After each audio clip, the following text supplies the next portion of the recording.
Guten Tag. It is wonderful to see all of you, and I want to begin by thanking Chancellor Merkel for being here.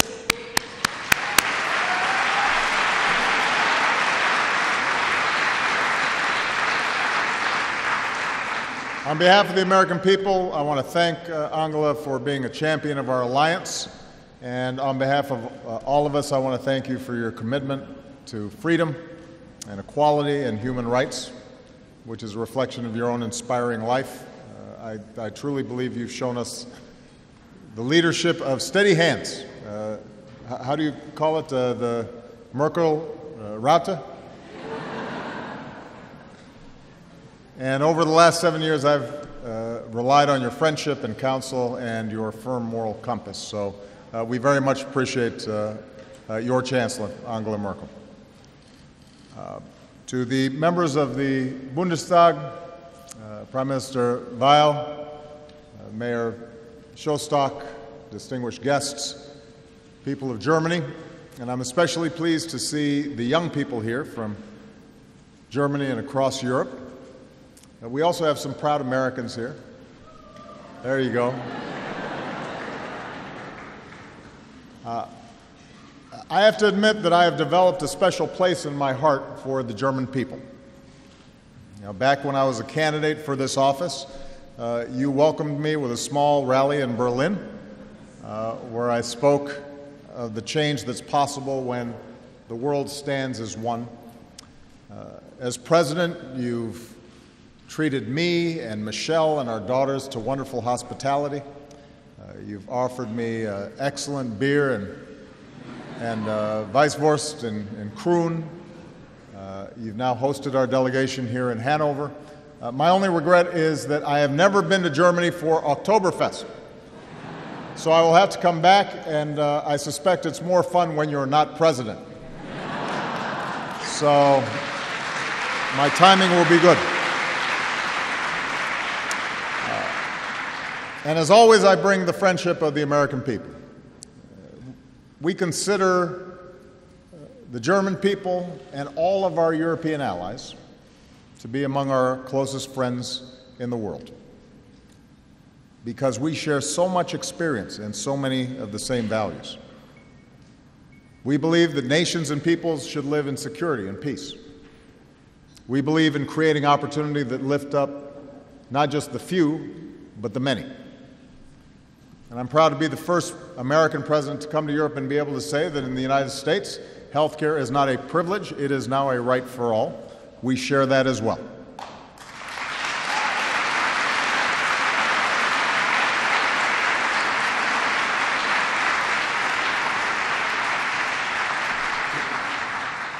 Perhaps most importantly, we believe in the equality and inherent dignity of every human being.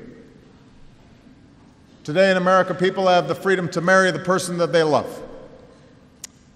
We believe in justice, that no child in the world should ever die from a mosquito bite, that no one should suffer from the ache of an empty stomach, that together we can save our planet and the world's most vulnerable people from the worst effects of climate change. These are things that we share. It's born of common experience. And this is what I want to talk to you about today, the future that we are building together, not separately, but together. And that starts right here in Europe. And I want to begin with an observation that, given the challenges that we face in the world and the headlines we see every day, may seem improbable, but it's true. We are fortunate to be living in the most peaceful, most prosperous, most progressive era in human history. That may surprise young people who are watching TV or looking at your phones, and it seems like only bad news comes through every day. But consider that it's been decades since the last war between major powers. More people live in democracies. We're wealthier and healthier and better educated. with a global economy that has lifted up more than 1 billion people from extreme poverty and created new middle classes from the Americas to Africa to Asia. Think about the health of the average person in the world. Tens of millions of lives that we now save from disease and infant mortality, and people now living longer lives. Around the world, we're more tolerant, with more opportunity for women and gays and lesbians as we push back on bigotry and prejudice. And around the world, there's a new generation of young people like you that are connected by technology and driven by your idealism and your imagination, and you're working together to start new ventures and to hold governments more accountable and advance human dignity. If you had to choose a moment in time to be born, any time in human history, and you didn't know ahead of time what nationality you were or what gender or what your economic status might be, you choose today, which isn't to say that there is not still enormous suffering and enormous tragedy and so much work for us to do. It is to remember that the trajectory of our history over the last 50, 100 years has been remarkable. And we can't take that for granted, and we should take confidence in our ability to be able to shape our own destiny. Now, that doesn't mean that we can be complacent, because today dangerous forces do threaten to pull the world backwards, and our progress is not inevitable. These challenges threaten Europe, and they threaten our transatlantic community. We're not immune from the forces of change around the world. As they have elsewhere, barbaric terrorists have slaughtered innocent people in Paris and Brussels and Istanbul and San Bernardino, California. And we see these tragedies in places central to our daily lives: an airport or cafe, a workplace or a theater. And it unsettles us. It makes us unsure in our day-to-day lives, fearful not just for ourselves but those that we love. Conflicts from South Sudan to Syria to Afghanistan have sent millions fleeing, seeking the relative safety of Europe's shores. But that puts new strains on countries and local communities and threatens to distort our politics. Russian aggression has flagrantly violated the sovereignty and territory of an independent European nation, Ukraine, and that unnerves our allies in Eastern Europe, threatening our vision of a Europe that is whole, free, and at peace. And it seems to threaten the progress that's been made since the end of the Cold War. Slow economic growth in Europe, especially in the South, has left millions unemployed, including a generation of young people without jobs and who may look to the future with diminishing hopes. And all these persistent challenges have led some to question whether European integration can long endure, whether you might be better off separating off, redrawing some of the barriers and the walls between nations that existed in the 20th century. Across our countries, including the United States, a lot of workers and families are still struggling to recover from the worst economic crisis in generations. And that trauma of millions who lost their jobs and their homes and their savings is still felt. And meanwhile, there are profound trends underway that have been going on for decades: globalization, automation, that in some cases have depressed wages and made workers in a weaker position to bargain for better working conditions. Wages have stagnated in many advanced countries while other costs have gone up. Inequality has increased, and for many people, it's harder than ever just to hold on. This is happening in Europe. We see some of these trends in the United States and across the advanced economies, and these concerns and anxieties are real. They are legitimate. They cannot be ignored, and they deserve solutions from those in power. Unfortunately, in the vacuum, if we do not solve these problems, you start seeing those who would try to exploit these fears and frustrations and channel them in a destructive way. A creeping emergence of the kind of politics that the European project was founded to reject. An us versus them mentality that tries to blame our problems on the other. Somebody who doesn't look like us or doesn't pray like us, whether it's immigrants or Muslims, or somebody who's deemed different than us. And you see increasing intolerance in our politics.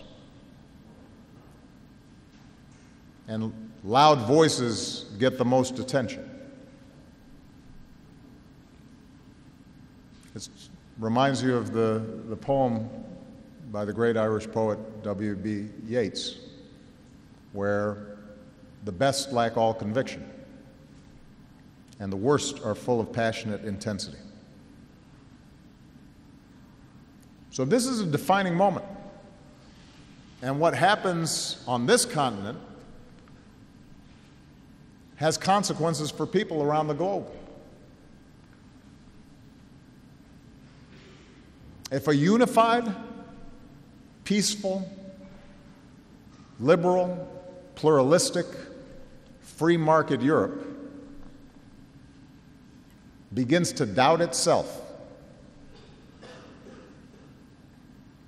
begins to question the progress that's been made over the last several decades,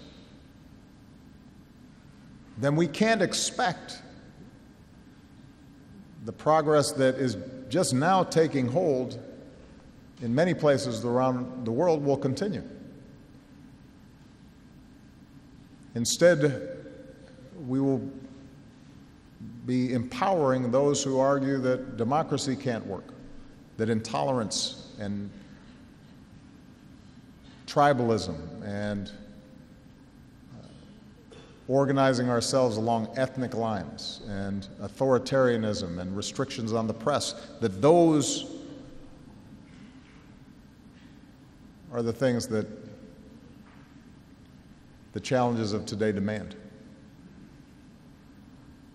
So I've come here today to the heart of Europe to say that the United States and the entire world needs a strong and prosperous and democratic and united Europe.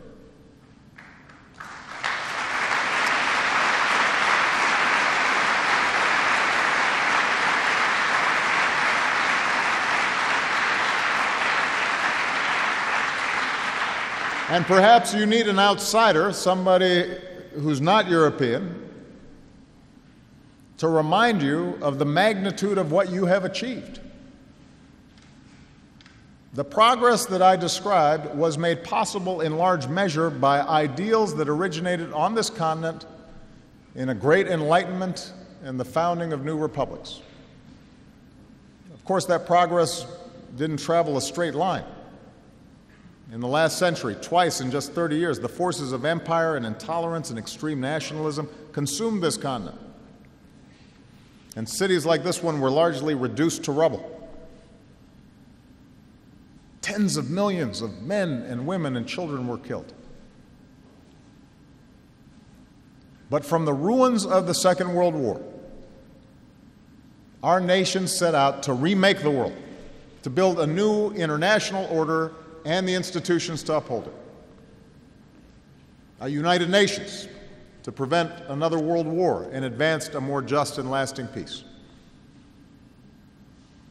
International financial institutions like the World Bank and an International Monetary Fund to promote prosperity for all peoples. A universal declaration of human rights to advance the inalienable rights of all members of the human family. And here in Europe, giants like Chancellor Adenauer set out to bind old adversaries through commerce and through trade. As Adenauer said in those early days, European unity was a dream of a few. It became a hope for the many. Today, it is a necessity for all of us. And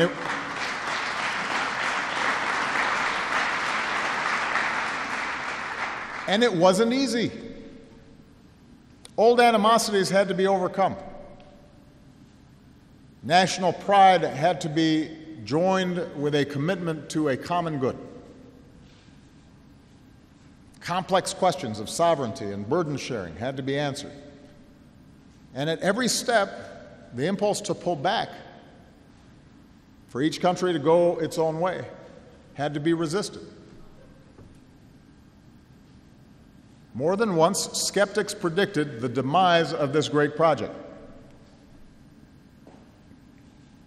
But the vision of European unity soldiered on. And having defended Europe's freedom in war, America stood with you every step of this journey. A Marshall Plan to rebuild, an airlift to save Berlin, a NATO alliance to defend our way of life. America's commitment to Europe was captured by a young American president, John F. Kennedy, when he stood in a free West Berlin and declared that freedom is indivisible. And when one man is enslaved, all are not free.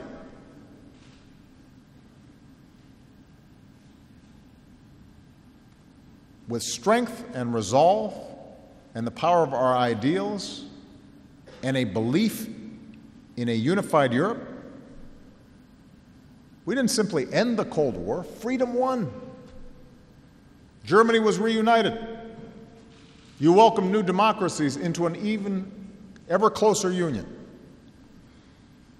You may argue over whose football clubs are better, vote for different singers on Eurovision, but your accomplishment, more than 500 million people speaking 24 languages in 28 countries, 19 with a common currency, in one European Union, remains one of the greatest political and economic achievements of modern times.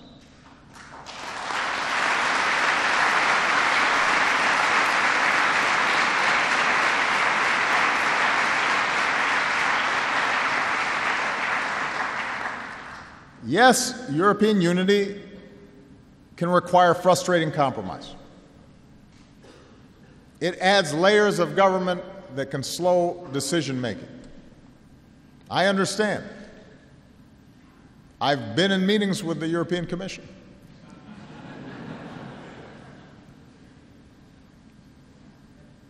And as an American, we're famously disdainful of government. We understand how easy it must be to vent at Brussels and complain. But remember that every member of your union is a democracy. That's not an accident. Remember that no EU country has raised arms against another. That's not an accident. Remember that NATO is as strong as it's ever been. Remember that our market economies, as Angela and I saw this morning, are the greatest generators of innovation and wealth and opportunity in history. Our freedom, our quality of life remains the envy of the world. So much so that parents are willing to walk across deserts, cross the seas on makeshift rafts, risk everything in the hope of giving their children the blessings that you enjoy, blessings that you cannot take for granted. This continent in the 20th century was at constant war. People starved on this continent.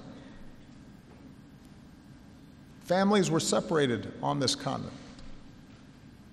And now people desperately want to come here precisely because of what you've created. You can't take that for granted.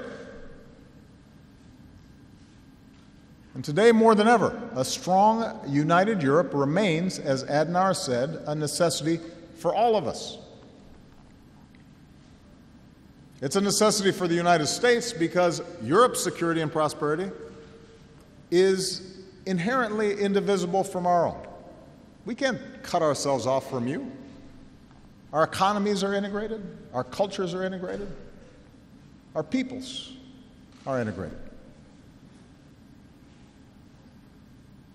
You saw the response of the American people to Paris and Brussels. It's because in our imaginations, this is our cities.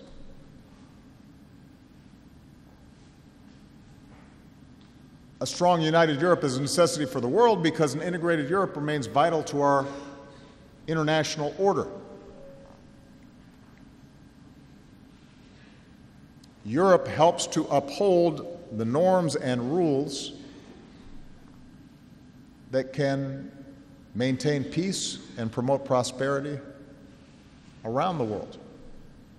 Consider what we've done in recent years. Pulling the global economy back from the brink of depression and putting the world back on the path of recovery. A comprehensive deal that's cut off every single one of Iran's paths to a nuclear bomb, part of a shared vision of a world without nuclear weapons. In Paris, the most ambitious agreement in history to fight climate change.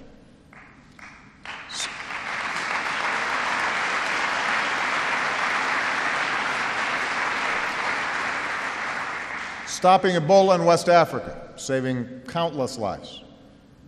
Rallying the world around new sustainable development, including our goal to end extreme poverty. None of those things could have happened if the United States did not have a partnership with a strong and united Europe. It wouldn't have happened. That's what's possible when Europe and America and the world stand as one. And that's precisely what we're going to need to face down the very real dangers that we face today. So let me just lay out the kind of cooperation that we're going to need. We need a strong Europe to bear its share of the burden, working with us on behalf of our collective security. The United States has an extraordinary military, the best the world's ever known, but the nature of today's threats means we can't deal with these challenges by ourselves. Right now, the most urgent threat to our nations is ISIL, and that's why we're united in our determination to destroy it. And all 28 NATO allies are contributing to our coalition, whether it's striking ISIL targets in Syria and Iraq, or supporting the air campaign, or training local forces in Iraq, or providing critical humanitarian aid.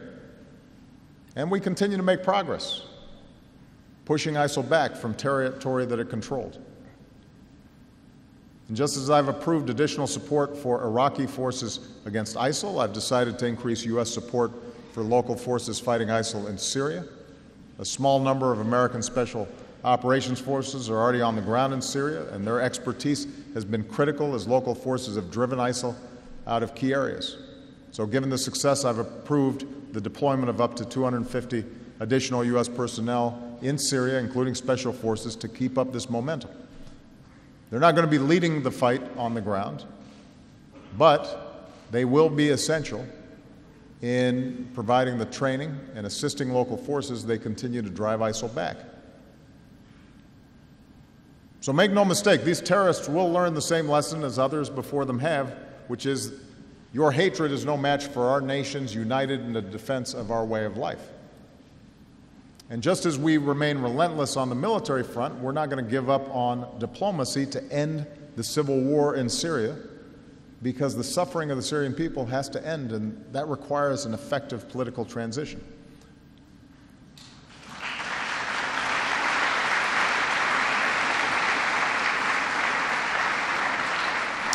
But this remains a difficult fight, and none of us can solve this problem by ourselves.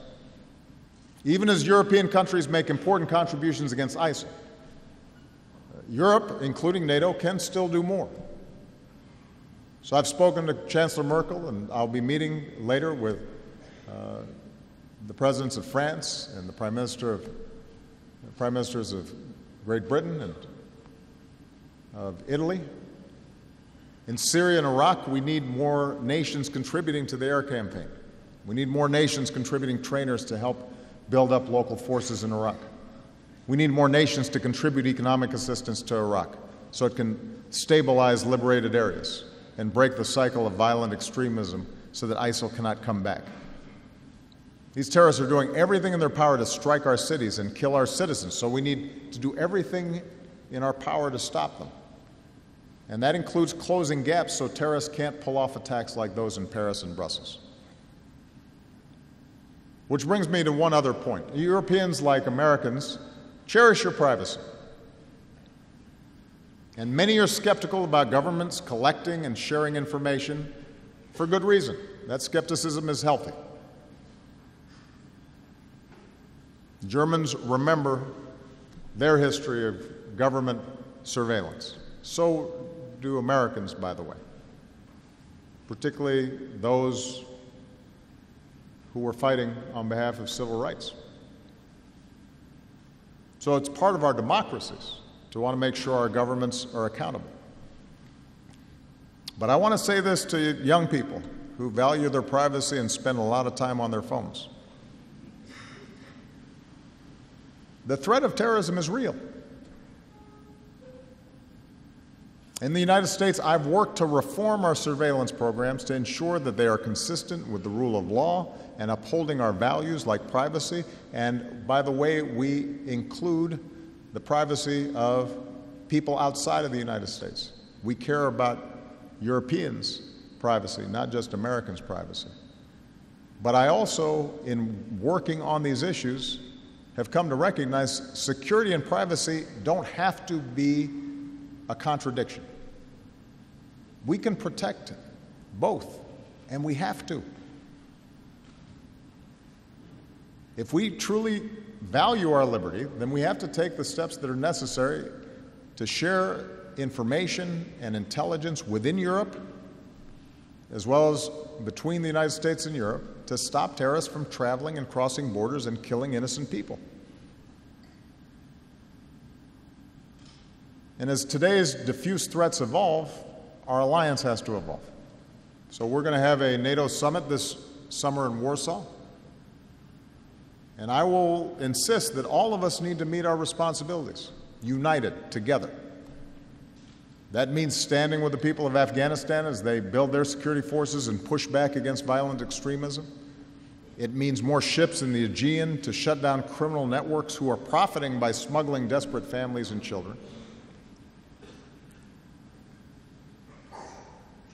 And that said, NATO's central mission is and always will be our solemn duty, our Article 5 commitment to our common defense.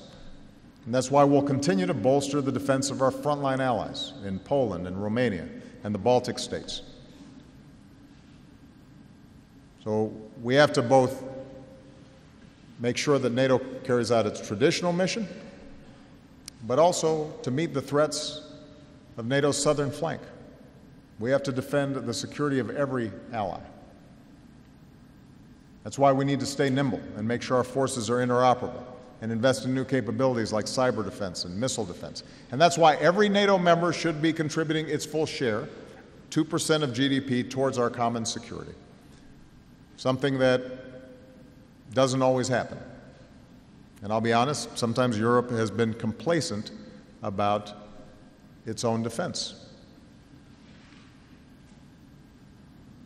And just as we stand firm in our own defense, we have to uphold our most basic principles of our international order, and that's a principle that nations like Ukraine have the right to choose their own destiny. Remember that it was Ukrainians on the Maidan, many of them your age, reaching out for a future with Europe that prompted Russia to send in its military. After all that Europe endured in the 20th century, we must not allow borders to be redrawn by brute force in the 21st century. So we should keep helping Ukraine with its reforms to improve its economy and consolidate its democracy and modernize its forces to protect its independence.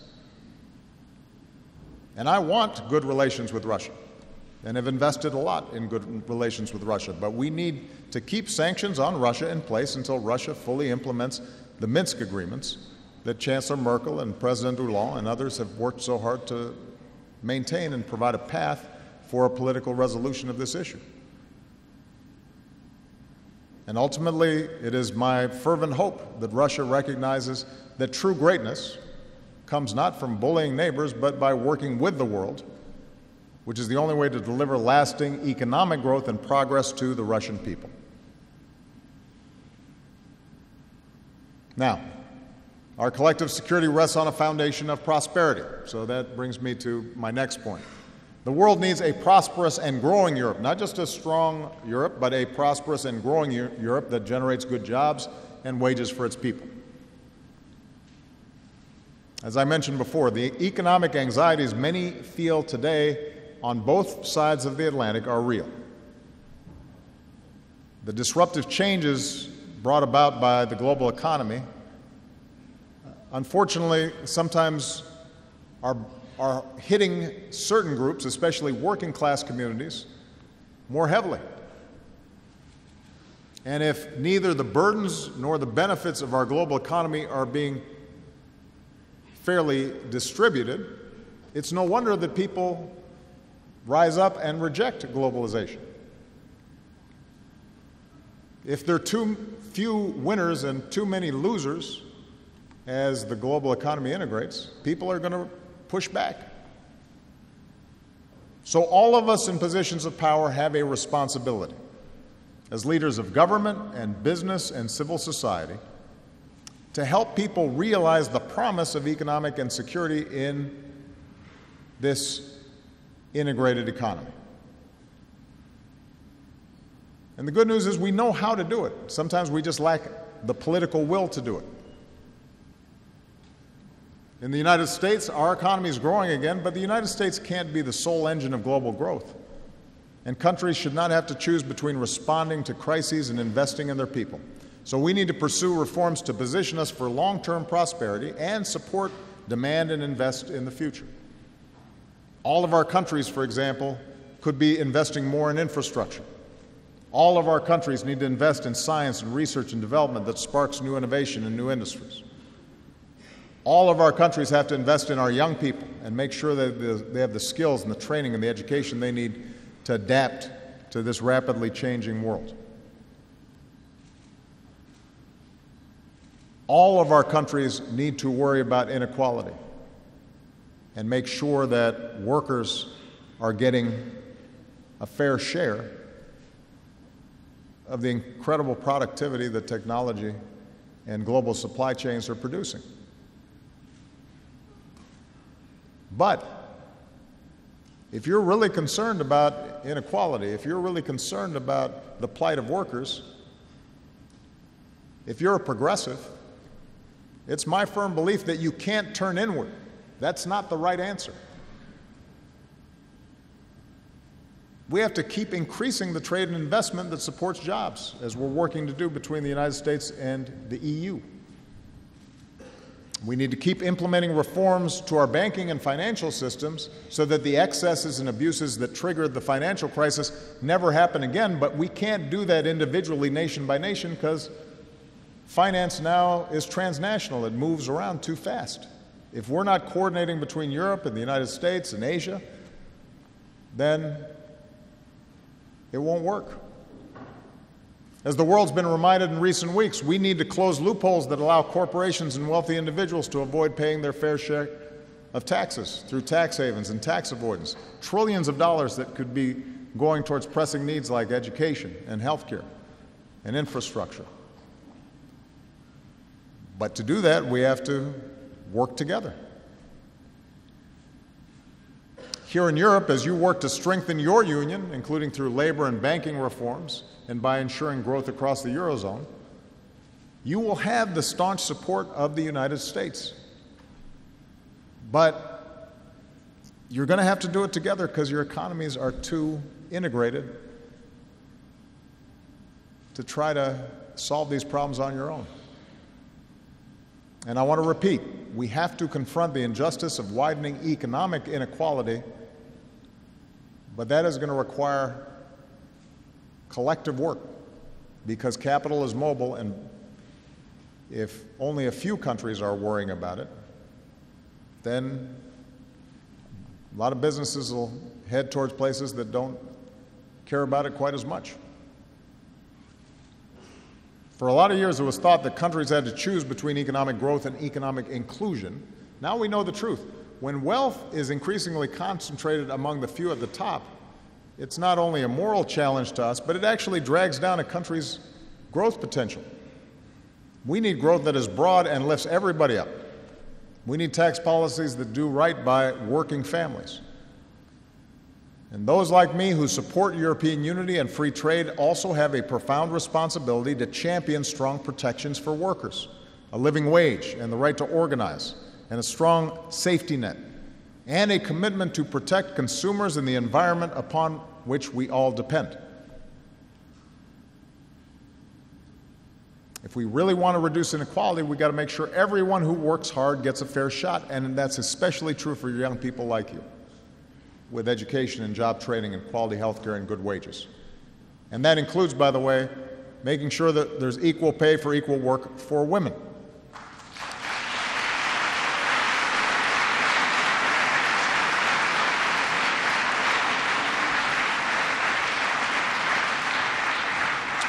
The point is, we have to reform many of our economies, but the answer to reform is not to start cutting ourselves off from each other. Rather, it's to work together. And this brings me back to where I began. The world depends upon a democratic Europe that upholds the principles of pluralism and diversity and freedom that are our common creed. As free peoples, we cannot allow the forces that I've described, fears about security or economic anxieties, to undermine our commitment to the universal values that are the source of our strength. Democracy, I understand, can be messy. It can be slow. It can be frustrating. I know that. I have to deal with a Congress.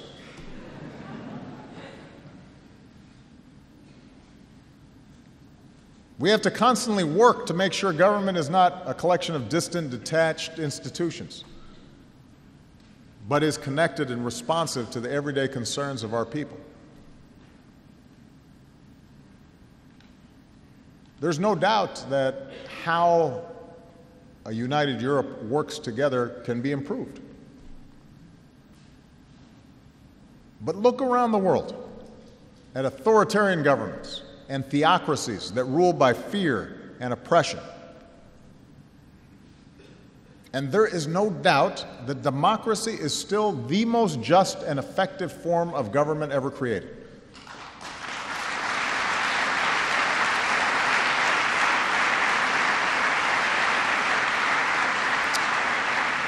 And when I talk about democracy, I don't just mean elections, because there are a number of countries where people get 70–80% of the vote, but they control all the media and the judiciary, and civil society organizations and NGOs can't organize and have to be registered and are intimidated. I mean real democracy of the sort that we see here in Europe and in the United States. So we have to be vigilant in defense of these pillars of democracy. Not just elections, but rule of law as well as fair elections, a free press, vibrant civil societies where citizens can work for change.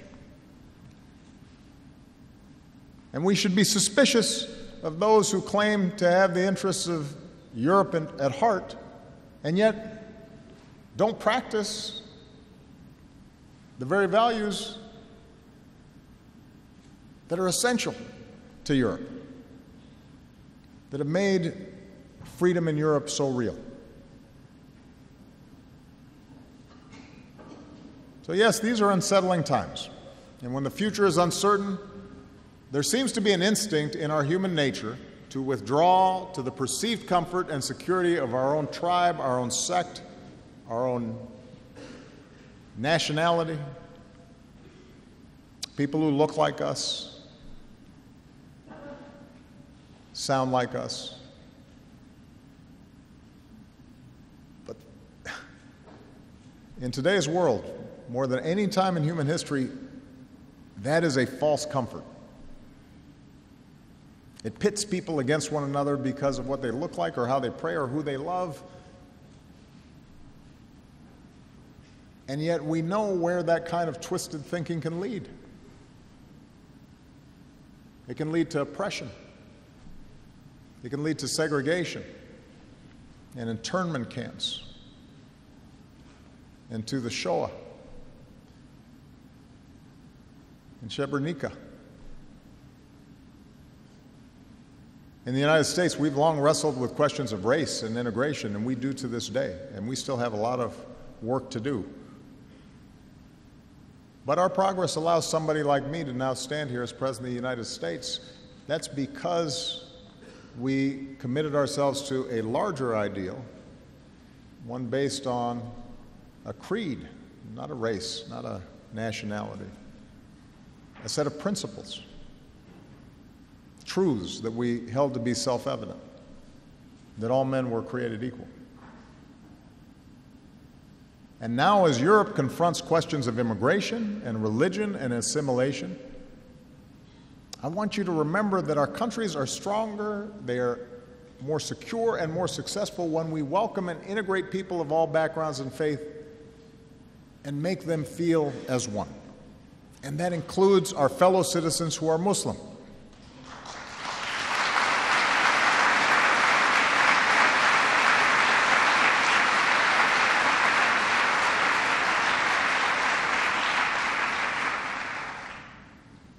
Look, the sudden arrival of so many people from beyond our borders, especially when their cultures are very different, that can be daunting. We have immigration issues in the United States as well, along our southern border of the United States and from people arriving from all around the world who get a visa and decide they want to stay. And I know the politics of immigration and refugees is hard. It's hard everywhere, in every country.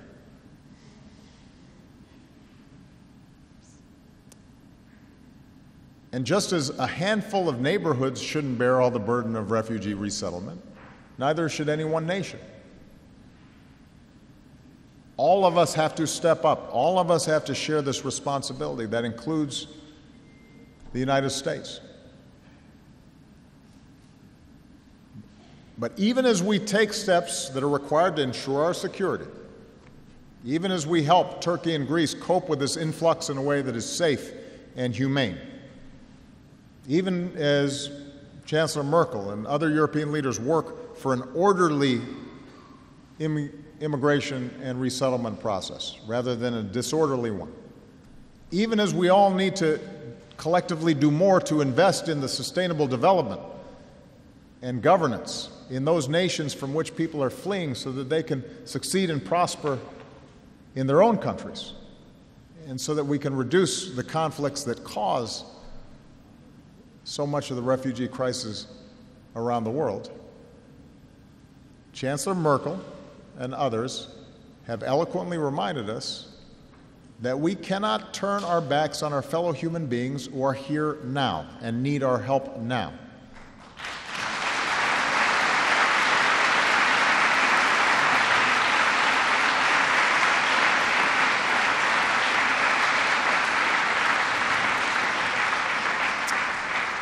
We have to uphold our values not just when it's easy, but when it's hard. In Germany, more than anywhere else, we learned that what the world needs is not more walls. We can't define ourselves by the barriers we build to keep people out or to keep people in.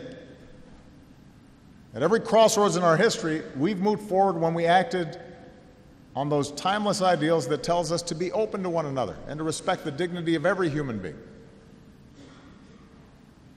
And I think of so many Germans and people across Europe who have welcomed migrants into their homes because, as one woman in Berlin said, we need to do something. Just that human impulse to help. And I think of the refugee who said, I want to teach my kids the value of working. That human impulse to see the next generation have hope. All of us can be guided by the empathy and compassion of His Holiness Pope Francis, who said, refugees are not numbers, they're people who have faces and names and stories, and they need to be treated as such. And I know it may seem easy for me to say all this living on the other side of the ocean. And I know that some will call it blind hope when I say that I am confident that the forces that bind Europe together are ultimately much stronger than those trying to pull you apart. But hope is not blind when it is rooted in the memory of all that you've already overcome. Your parents, your grandparents. So I say to you, the people of Europe, don't forget who you are. You are the heirs to a struggle for freedom. You're the Germans, the French, the Dutch, the Belgians, the Luxembourgers, the Italians, and yes, the British, who rose above old divisions and put Europe on the path to union.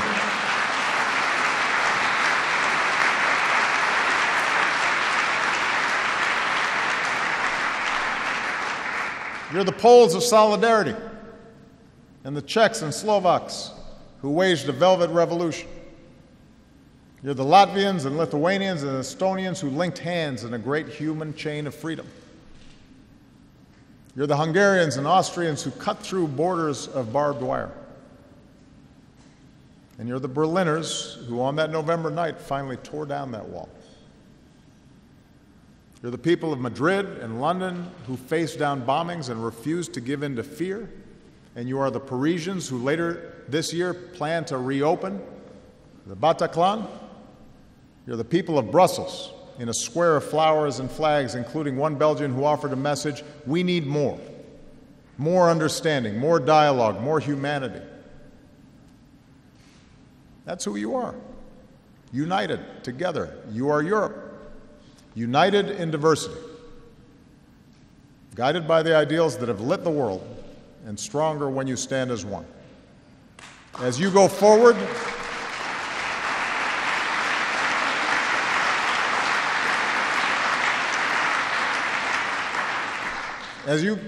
you can be confident that your greatest ally and friend, the United States of America, stands with you, shoulder to shoulder, now and forever, because a united Europe, once the dream of a few, remains the hope of the many and a necessity for us all. Thank you very much. Thank you.